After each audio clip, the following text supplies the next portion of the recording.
The most common New Year's resolution is to lose weight. And today, our life coach, Pat Barone of Catalyst Coaching, is back with us to talk about a specific tool for weight loss, the weight loss diary or food journal. And Pat, anybody that has ever vowed to lose weight has probably seen articles on how beneficial this is, but to actually do it and to understand why it would be beneficial. So that's what we're going to talk about today. That's right. There's so many benefits to it, and it feeds into weight loss and permanent weight loss. It shows time and time again, research shows that 75% of people who keep the weight off do track what they eat with that the food statistic diary. is huge. It's very big. So resistance to it just has to disappear if you want some permanent change. All right, so let's get right into this. Benefits of a food diary or journal. First, it promotes honesty. You have to be honest. That's the start of every single thing.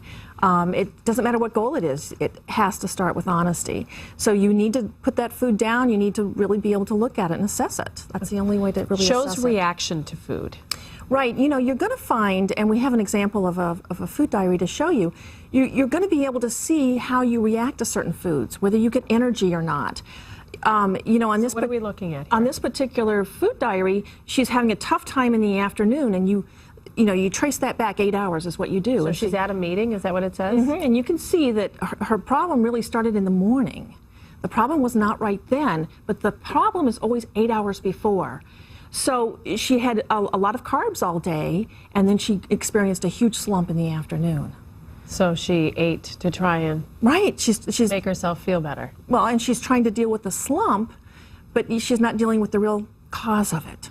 Okay. So that tends to illustrate a pattern and a habit. You can pick that up. Absolutely. You've got that. Another thing is balancing nutrients. You can really see if you look back over, you know, the process of 3 days, a week, you can see whether you're getting the nutrients that you need or not. Okay. Discovering emotional connections. Yes, you know, you start to see after a while patterns emerge, and you start to also see what emotional connections you're making. On this, there's a lot going on here. So yeah, this is two different diaries, and what we tracked on this one was conscious eating. You know, if you eat consciously, you eat 40% less. So where is the conscious? So on is it the yellow? The unconscious is yellow, and the conscious is pink. So you can see on the first one, she had very little conscious eating, but by the second food entry or food day, she had a whole lot more conscious eating. Very simple to see in a visual like that. It's great to make anything visual that you can.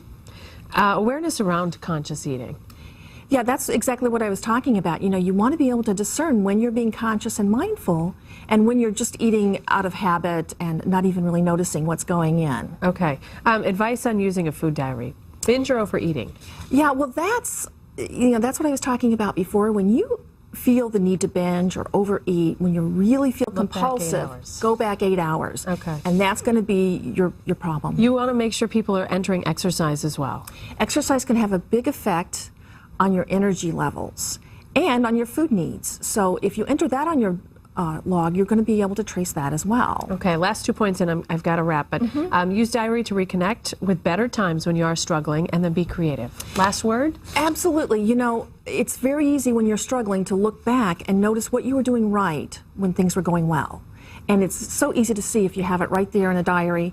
And, you know, all you do is you flip back and you say, okay, this was a great day. What was I doing then? It's amazing to be able to have that on record. Right. Pat, thank you very much. It's important to talk about and actually be able to show examples. It's something that we're hearing all the time. 75% though.